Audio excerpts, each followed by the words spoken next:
Good morning, everyone. Welcome to Pioneer Convent School, 12th Standard Psychology. The chapter is going on social influence and group processes. And last video में हमने किया था group formation due to proximity, similarity, common goals. And in the last video, I have explained all these points. Now today we will start with stages of group formation.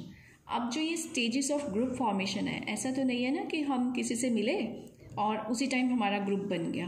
तो group बनने में बहुत सारे steps होते हैं जिसको stages कहा जाता है। तो टकमैन ने हमें ये 4 स्टेप्स दिए हैं। We will see here groups usually go through different stages of formation में डिफरेंट स्टेजेस होती हैं, ठीक है। उसमें स्टेजेस होती हैं कुछ। जब हम ग्रुप बनाते हैं तो कई बार थिंकिंग मैच नहीं करती, कन्फ्लिक्ट्स भी होते हैं, स्टेबलाइजेशन, फिर कुछ आर्ग्यूमेंट्स के बाद जब ग्रुप में स्टेबलाइजेशन हो जाता है, फिर परफॉर्मेंस होता है, फिर डिसमिसल होता है। Means group in the end कई बार फिनिश भी हो जाता है, डिस्पर्स हो जाता है।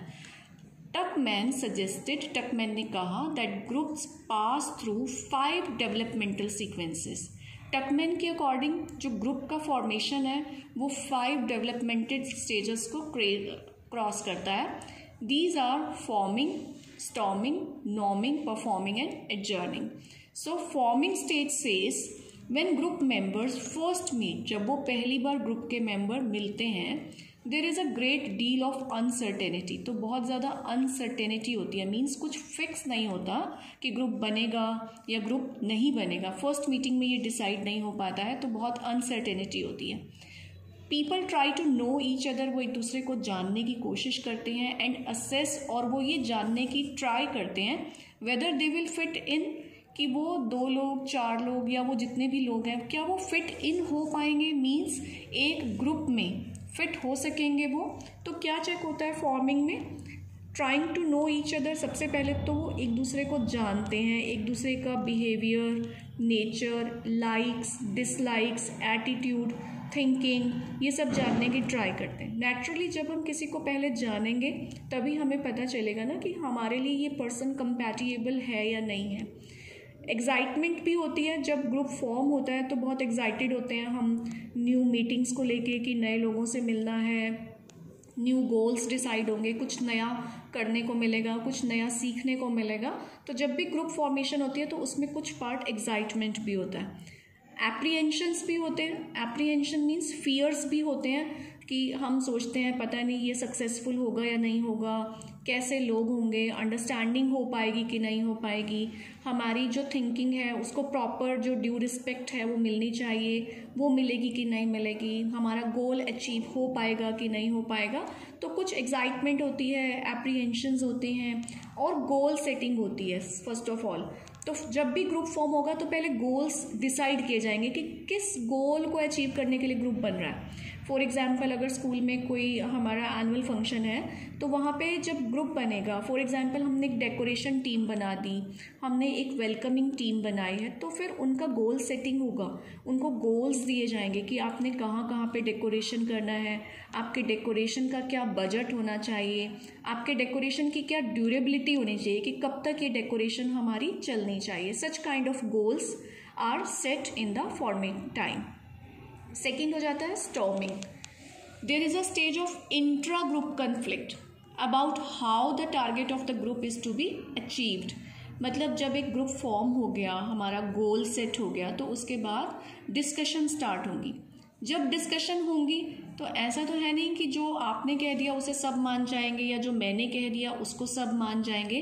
तो कहीं ना कहीं थिंकिंग का आपस में कन्फ्लिक्ट होगा, और वो कन्फ्लिक्ट एक जब ग्रुप के अंदर होता है, मतलब ग्रुप के ही मेंबर्स के बीच में जो कन्फ्लिक्ट होता है उसको हम कहते हैं इंट्रा ग्रुप। ओके, सो इंट्रा ग्रुप कन्फ्लिक्ट की एक स्टेज आती है, उसमें बहुत सारी डिस्कशंस होती हैं कि टारगेट क्या होना चाहिए, कैसे अचीव होना चाहिए, who is to control the group, means who is to lead the group, leader कौन रहेगा, और जो भी हमारा गोल है उसको अचीव करने में जो फिनेंस चाहिए, रिसोर्सेज चाहिए, वो कहाँ से हम लेंगे, and who is to perform what task, किसने कौन सा काम करना है, मीन्स सबको क्या रोल असाइनमेंट होगा।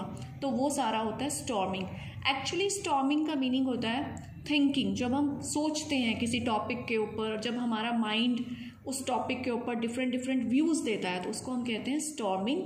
And this is a very good stage, क्योंकि बहुत सारे आइडियाज़ सामने आते हैं। कन्फ्लिक्ट हमेशा नेगेटिव नहीं होता, यहाँ पे कन्फ्लिक्ट पॉजिटिव भी होता है कि जब हम बैठेंगे, डिस्कशंस करेंगे, दूसरों के व्यूज़ को सुनेंगे, तो हमारे पास कोई एक ही ऑप्शन नहीं आएगा काम करने का, हमारे सामने बहुत सारे ऑप्शंस आएंगे और हम क्रिटिकली एनालाइज कर पाएंगे कि कौन सा वे हमारे लिए बेस्ट रहेगा। तो स्टॉर्मिंग में क्या क्या हुआ, इंट्रा ग्रुप कन्फ्लिक्ट होता है, डिवीजन ऑफ रिस्पॉन्सिबिलिटी होती है, सबकी रिस्पॉन्सिबिलिटीज़ डिवाइड होती हैं कि आप ये काम करोगे, आपने ये काम करना है, फिनेंस की रिस्पॉन्सिबिलिटी, डेकोरेशन की रिस्पॉन्सिबिलिटी, मार्केट के कामों की रिस्पॉन्सिबिलिटी, मतलब जिस भी टाइप के काम हैं वो सब डिवाइड हो जाते हैं।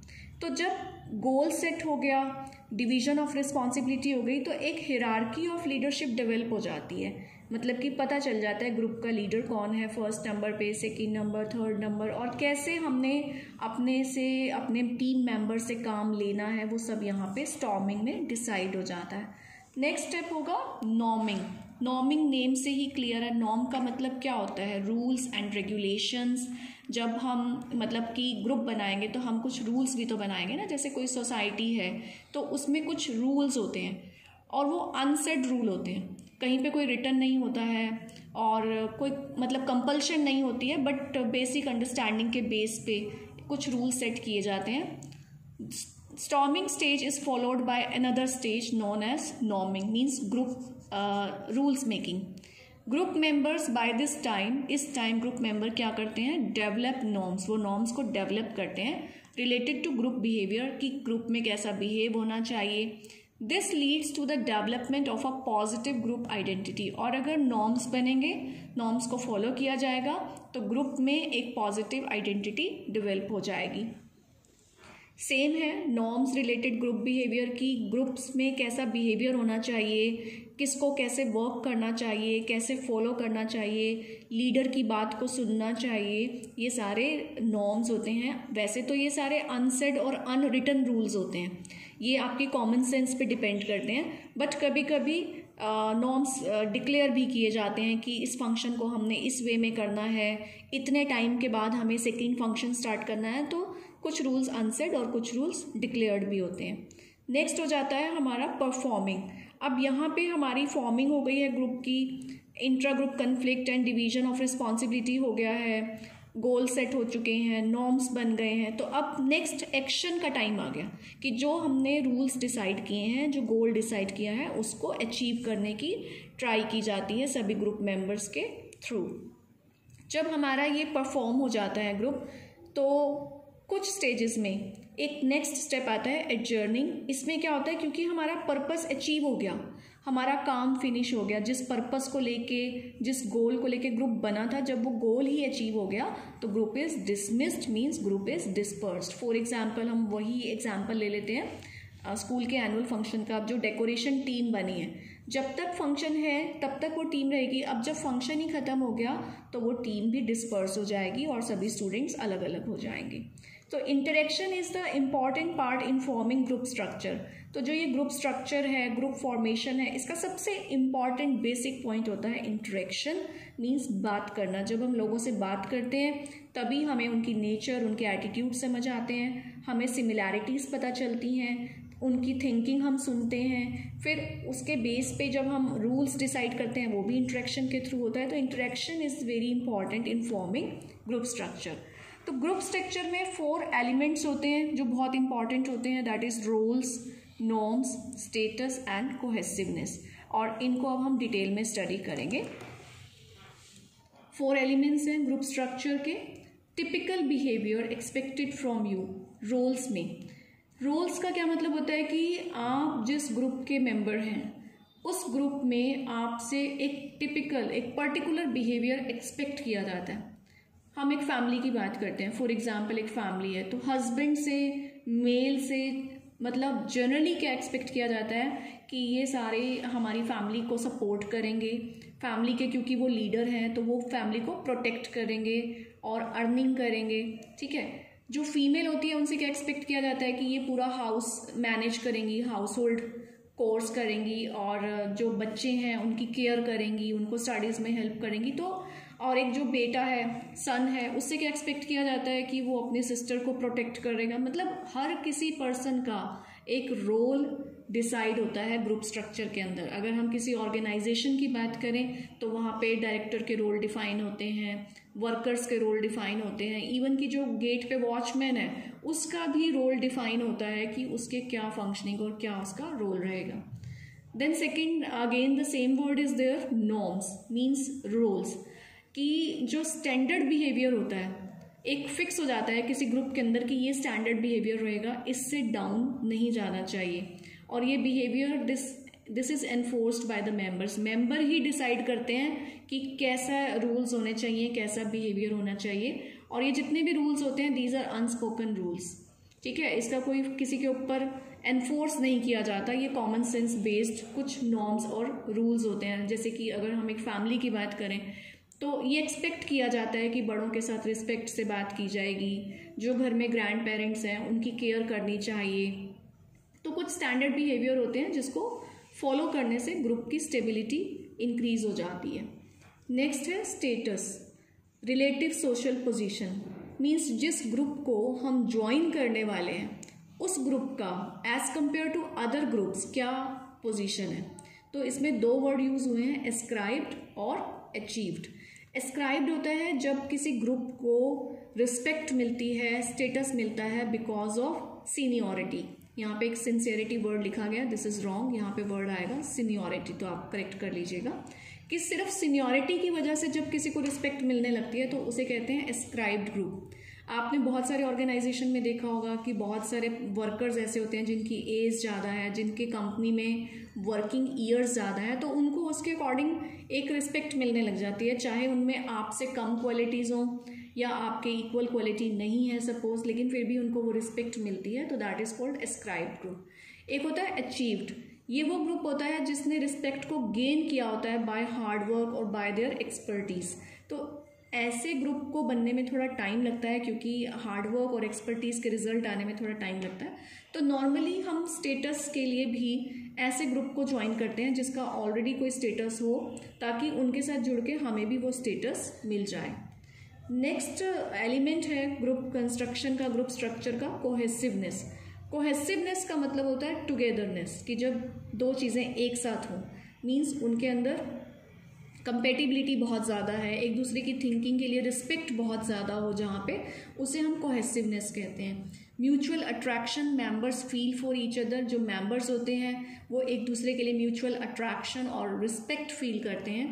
Acts as a social unit, वो एक सोशल यूनिट की तरह काम करते हैं, मतलब एक की तरह काम करते हैं, यूनिटी होती है उनके अंदर। टीम स्पिरिट शो करना मीन्स जितने भी वर्कर्स हैं, मेंबर्स हैं, वो सब मिल के काम करते हैं। अगर कोई मेंबर कहीं पे वीक फील करता है तो उसको सपोर्ट किया जाता है, अगर कोई पर्सन डीमोटिवेटेड है तो उसको मोटिवेट किया जाता है, लेकिन सबको साथ लेके चलने की जो ट्राई होती है उसी को कहते हैं team spirit. Belongingness to the group होती है कि ग्रुप के साथ जुड़े होने का एक प्राउड शो करते हैं, हम बड़े प्राउड से बोलते हैं कि मैं इस ग्रुप का मेंबर हूँ। तो जहाँ ये फीलिंग्स होती हैं उसको कहते हैं कोहेसिवनेस। एंड सुनने से ही आपको लग रहा होगा कि cohesiveness is very good for a group. अगर ग्रुप के सब मेंबर्स आपस में एक दूसरे के साथ सपोर्टिव हैं, कोऑपरेटिव हैं, अंडरस्टैंडिंग हैं, म्यूचुअली अट्रैक्टिंग हैं, एक दूसरे की जो ओपिनियन है उसको रिस्पेक्ट दे रहे हैं, रिगार्ड दे रहे हैं, तो वो ग्रुप के लिए बहुत अच्छा है, राइट। अब इसमें एक नेगेटिव पॉइंट आ रहा है, उसको अंडरस्टैंड करते हैं कि अगर ये कोहेसिवनेस एक लिमिट तक है तो ये दिस इज़ वेरी गुड, लेकिन अगर एक ये लिमिट से ज़्यादा हो जाए, मीन्स बहुत ही ज़्यादा कोहेसिवनेस हो जाए ना, तो वो भी गलत हो जाता है ग्रुप के लिए। Now you will be wondering कि कोहेसिवनेस कैसे गलत हो सकता है, so we will see it further. जब बहुत ज़्यादा कोहेसिवनेस हो जाती है ना, कि बहुत ज़्यादा हाँ में हाँ मिलाना, जो एक मेंबर ने कह दिया सब मेंबर उसको करने में लग जाते हैं, ठीक है, तो उस पोजीशन को हम कहते हैं, उस कंडीशन को कहते हैं ग्रुप थिंक, ठीक है, उसका नेम होता है ग्रुप थिंक। तो इरविंग जेनिस का कहना था कि ग्रुप थिंक क्या होता है, all agree upon one thing, एक ही पॉइंट पे सबका एग्री हो जाना। मैंने एक ओपिनियन दिया और सारे मेंबर्स उस पर येस, कोई डिसएग्रीमेंट नहीं, कोई उससे डिसएग्री नहीं करता, कोई क्रिटिकल थिंकिंग नहीं करता। क्रिटिकल थिंकिंग का मतलब होता है उसके एस्पेक्ट्स के बारे में सोचना, उसका पॉजिटिव देखना, उसका नेगेटिव देखना, ये देखना कि कहीं ये फेल तो नहीं हो जाएगा, एजम्पशंस लेके चलना। लेकिन अगर मैंने एक बार कुछ कह दिया और सारे मेंबर्स कोई डिसएग्री नहीं कर रहा, कोई क्रिटिकल थिंकिंग नहीं कर रहा, जो मैंने कोर्स ऑफ एक्शन बता दिया, जो प्लान बता दिया कि इस प्लान पे चलना है, तो सभी उस प्लान पे चल रहे हैं। कोई ऑल्टरनेटिव कोर्स ऑफ एक्शन सोच ही नहीं रहा, ना कोई आउटसाइड ओपिनियन ली जा रही है और ना ही कोई फीडबैक लिया जा रहा है दूसरों से। सिर्फ एक पर्सन ने जो कहा सब ने उसकी हाँ में हाँ मिला दी। तो ये जो सिचुएशन है कोहेसिवनेस की, ये एक नेगेटिव सिचुएशन है। क्यों नेगेटिव है? क्योंकि जब हमारी ओपिनियन पे किसी का कोई और क्रिटिकल थिंकिंग नहीं हो रहा, पॉजिटिव नेगेटिव हम सोच ही नहीं रहे हैं, तो हमारे फेलियर के चांसेस बढ़ सकते हैं। हम वहाँ पे फेल भी हो सकते हैं, हमारा जो गोल है वो हो सकता है अचीव ना कर पाएँ, क्योंकि हमने उसके बारे में डीपली थिंकिंग नहीं की, उसका पॉजिटिव नेगेटिव नहीं सोचा और एक ही कोर्स ऑफ एक्शन फॉलो किया हमने। कोई बैकअप प्लान नहीं रखा कि मान लो ये कोर्स ऑफ एक्शन अगर सक्सेसफुल नहीं हुआ तो बैकअप प्लान के बारे में तो सोचा ही नहीं। तो यहाँ पे फेलियर के चांसेस इंक्रीज हो जाते हैं और सबकी जो है हाँ में हाँ मिलाना, तो एक तरीके से स्टेग्नेशन आ जाता है, इसमें प्रोग्रेस स्टॉप हो जाती है। तो ग्रुप थिंक की बजाय कोहेसिवनेस होना चाहिए, बट बहुत एक्सट्रीम नहीं होना चाहिए कि वो ग्रुप थिंक बन जाए। और फिर यहाँ पे जब हमारा गोल अचीव नहीं होगा, उस फ्रस्ट्रेशन में क्या होगा कि ग्रुप ब्रेक हो जाएगा, राइट। तो जब ग्रुप ब्रेक हो गया तो हमारा पर्पस फिनिश हो जाता है। इसलिए तो हमें ग्रुप थिंक की पोजीशन में नहीं जाना, कोहेसिवनेस तक ही रहना है। तो ये सारे the elements of group structure and group formation key stages which you have to revise with the help of this video and with your book. So in the next video we will see you with the next topic. Till then, have a good day.